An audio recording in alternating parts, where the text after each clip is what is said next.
I've never told this story to anyone, so this is my first time. Honestly, I never imagined something like this could happen to me. It's still wild to think about. My name is Susan, I'm 48, and last summer something really strange happened. It all started when my sister and her husband asked if their son, my nephew Clark, could come stay with me for a week. They said he'd been studying hard and needed a break from the city, thinking some time in nature would do him good. I live out in the countryside in a peaceful, secluded place, so they figured it would be perfect. The thing is, I hadn't seen Clark in years, 5 to be exact. The last time I saw him he was 14, a scrawny, awkward teenager with braces, shy, and always glued to his video games. That was ages ago. Still, I agreed because, well, family and all that. Plus, I thought it would be nice to reconnect, catch up and show him around. Since he was traveling by himself from far away, I made sure everything was ready for his stay. I cleaned up the guest room, stocked the fridge with things a 19-year-old guy might eat, and tried to remember what teenagers even like these days. I was actually kind of excited. It had been too long, and having some company around for a while sounded nice. When Clark finally arrived, I was honestly taken aback. I opened the door expecting to see some version of that awkward kid I remembered. Instead, I saw someone who literally left me speechless. The boy I had last seen was long gone. Standing there in front of me was this tall, confident, and dare I say it, insanely attractive young man. Like model attractive. You know when someone grows up and it just catches you completely off guard. That was Clark. He stood about 6 feet tall, maybe even taller, with broad shoulders and dark hair swept back in this effortless way that made him look like he'd walked straight out of a magazine. His jawline was sharp. His skin had this sun-kissed glow, and his deep hazel eyes sparkled with a maturity I wasn't expecting. He wasn't a kid anymore. If I didn't know better, I would have thought he was some ridiculously good-looking stranger. At 48, I've had my share of relationships and know how men look, but this was something else. I was almost embarrassed by the way my thoughts immediately took a wrong turn. I hadn't seen him in 5 years, and here I was noticing every single detail about him. The way his t-shirt clung to his chest, the hint of his biceps as he casually slung his backpack over his shoulder, even how perfectly his jeans fit. I told myself to snap out of it. This was Clark, my nephew. I quickly pushed those thoughts aside, focusing on welcoming him and hoping he didn't notice my momentary lapse. He grinned and hugged me, and I couldn't help but notice how solid he felt. He wasn't the skinny, awkward kid anymore. "It's been a while, Aunt Susan," he said. His voice deeper than I remembered, calm and mature. We went inside, and I offered him something to eat, figuring he'd be hungry after his long journey. He smiled and agreed, saying he'd love a home-cooked meal, which of course made me feel like a proper aunt. We sat at the table and started catching up, talking about his studies, his plans, and what he'd been up to in the last 5 years. I tried to focus on the conversation, but my mind kept wandering. I kept sneaking glances at him, noticing how he carried himself and how his smile lit up his face. He was so charming, and every time he laughed, it sent this weird jolt through me that I couldn't explain. And then, out of nowhere, I started thinking about how cute he was. That's when it hit me. "What the hell are you doing, Susan? He's your nephew." I felt a rush of guilt, but I couldn't deny what I was feeling. There was something about him, his confidence, his presence, that was drawing me in. No matter how much I tried to push those thoughts away, they kept creeping back. I told myself it was nothing, that I was just imagining things or tired, but as I said goodnight and headed to bed, the image of Clark, his looks, his smile, the man he'd become, stayed with me. That evening, after we'd settled into our separate spaces, I decided to run to the store to pick up a few things for the week. I wanted to give Clark a proper vacation experience while he was staying with me. Good meals, maybe some outdoor activities, something to take his mind off his usual life. But honestly, part of me also needed a little space to clear my head. When I got back, the house was quiet. I figured Clark was probably resting after his long journey. It was late, the sun had set, and the air was calm, almost eerily still. As I walked down the hallway towards my room, I passed by the bathroom. The door was slightly ajar, with light spilling out into the hallway. First, I didn't think much of it. The bathroom door had been a bit wonky for months and never quite closed properly. But then I heard the sound of water running from the shower. Clark must have been washing off the day's travel. I don't know what came over me, but something made me pause there in the hallway. My heart suddenly raced for reasons I couldn't, or didn't want to, explain. Through the crack in the door I caught a glimpse of Clark. He was standing in the shower, completely naked, his back to me, with water cascading over his body. I froze, breathless, unable to look away. Clark's body was perfectly sculpted, every muscle defined. His broad shoulders tapered down to a lean waist, and the water traced the curve of his spine, dripping off in mesmerizing rivulets. Felt wrong to admit, but what I saw was beautiful. I stood there, unable to move, feeling my pulse quicken. This wasn't the boy I used to know. This was a man fully grown, and I was standing there, unable to shake the emotions that overwhelmed me. I found myself staring at Clark in ways I shouldn't have, but I couldn't look away.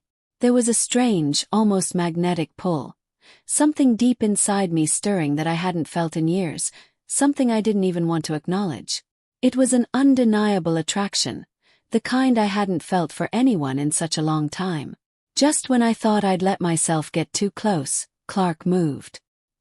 He reached up to adjust the shower head, and in that moment, I snapped out of whatever trance I had been in.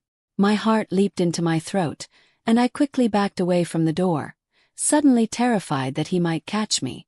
I fled down the hallway, my mind racing and my thoughts all over the place. What the hell had I just done? What was I thinking? I rushed into my bedroom, shutting the door behind me and leaning against it, trying to calm myself down. My cheeks were flushed, my heart still pounding in my chest, and my thoughts were a tangled mess. How could I let myself do something like that? I told myself it was just a moment of weakness, that it didn't mean anything. But the truth was, my body had reacted to Clark in a way I couldn't ignore, and it scared me. It scared me because I couldn't deny that what I'd seen had stirred something inside me, something I hadn't felt in a long, long time. That night, we had dinner together like nothing unusual had happened. I kept my cool, trying to act as normal as possible, but the tension I felt around Clark was almost unbearable. I couldn't shake the image of him in the shower, couldn't stop thinking about how he looked and how I'd felt in that moment. My thoughts were running wild, crossing boundaries I knew I shouldn't cross. But the more I tried to suppress them, the stronger they became. Finally, after what felt like hours of struggling with myself, I gave in. Lying there in bed, I let my mind wander. I let myself think about Clark. His body, his face, that sense of raw youthful energy that seemed to radiate from him.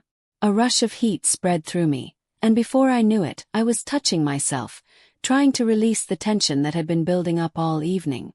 I closed my eyes and let myself get lost in the fantasy, imagining what it would feel like to touch him, to run my fingers over his skin, to feel his body pressed against mine. It was wrong, I knew that, but I couldn't stop. The more I thought about him, the more intense the feeling became until finally, a wave of pleasure washed over me. It was like a release, but at the same time it only made me feel more conflicted. I must have fallen asleep right after because the next thing I knew, I was drifting in and out of a half-conscious state. I was lying on my side, still feeling the lingering warmth of my earlier release, when suddenly I felt something. A touch, soft and gentle, around my waist. At first I thought I was dreaming, but then I realized it wasn't a dream at all. Someone was there in my bed, touching me. You already know what happened that night. It's not something I'm proud of, and trust me, I've replayed it in my mind 1,000 times since. But if I'm being honest, yes, it was one of the most exhilarating, intense experiences of my life. It was like something had awakened inside me, something I hadn't felt in years. This raw, animalistic desire that I couldn't control. It was overwhelming, and in the moment, I let it consume me. The thrill of doing something forbidden, the way our bodies came together, the heat, the intensity, it was impossible to resist. Clark's hands roamed over me with an almost desperate need, and I found myself responding with just as much hunger. Every inch of his skin, every curve of his body, felt electric under my fingertips. His youth was intoxicating, the firmness of his muscles, the smoothness of his skin. It was everything I hadn't realized I'd been missing and more. My hands explored him without hesitation, tracing the lines of his chest, his abs, the hard strength of his arms. It was like discovering something new and forbidden, and I was lost in it. I remember the way his body felt pressed against mine, the way his breath quickened as we moved together, tangled in sheets that suddenly felt too warm, too constricting. I let myself go completely, surrendering to the intensity of it all. There was no thinking, no rationalizing, just pure sensation. His touch was everywhere, and mine was on him. When it was over, I lay there in the dark, the weight of what had just happened crashing over me like a wave. My body was still tingling, my skin still sensitive to the memory of his touch. But then, the reality of the situation started to settle in, and with it came a sinking feeling of guilt. "He's your nephew," I kept repeating to myself over and over. How did we let it get this far? How had I crossed that line so easily, without even a second thought? I froze, my heart racing as his touch became more deliberate. It was Clark. I knew it instantly. He had slipped into my bed, his arm wrapping around me from behind, his body pressing softly against mine. His breath was warm against my neck as he leaned in close and whispered into my ear, his voice low and almost hesitant. "I saw you." My entire body went cold and hot at the same time. He'd seen me peeping at him in the shower, and now he was here right next to me wanting me. I didn't know how to react. Every logical part of my brain was screaming at me to stop, to push him away, but my body was already responding to his touch. His hand moved gently over my hip, tracing the curve of my body, and I could feel the heat of him against my back. It was like something inside me broke free, something I couldn't control anymore. Clark lay beside me, his breathing slowing. For a moment I just stared at the ceiling, trying to process everything. I wasn't proud of what we'd done, but at the same time I couldn't deny the excitement, the way it had made me feel so alive, so wanted. It had been years since anyone had touched me like that, made me feel that way. And here was this young, vibrant, incredibly attractive man. No, not just any man, my nephew. And we had just shared something that felt so intense, so powerful it was hard to regret.